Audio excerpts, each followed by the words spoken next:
હિંમતનગરના ગાયત્રી મંદિર પાસે વરસાદનું પાણી ભરાઈ રહેતા સ્થાનિક લોકોએ કરી છે રજૂઆત। સાબરકાંઠા જિલ્લાના હિંમતનગર ખાતે ગાયત્રી મંદિર પાસે રોડ પર વરસાદી પાણી ભરાઈ રહેતા સ્થાનિક રહીશો નગરપાલિકામાં રજૂઆત કરવામાં આવી છે, જેમાં પાલિકાના પ્રમુખ, ચીફ ઓફિસર સહિતના કર્મચારીઓ ઘટનાસ્થળે પહોંચી મુલાકાત લીધી હતી।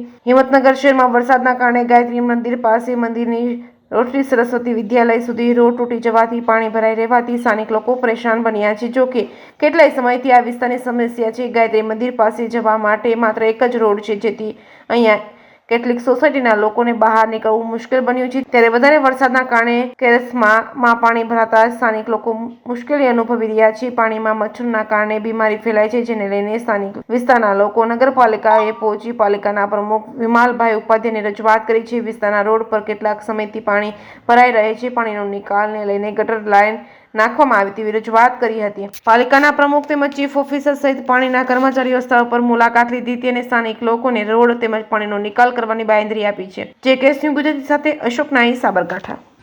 હું અહીંયા છેલ્લા 4 વર્ષથી રહું છું। પહેલા ગ્રામ્ય વિસ્તાર કાંકરોલમાં ગણાતો હતો, નજીકના જ થોડાક સમયમાં અહીંયા નગરપાલિકામાં ગયો છે ગાયત્રી મંદિર એરિયા, અને તમે પાછળ જોઈ શકો છો કેટલું પાણી ભરાય છે।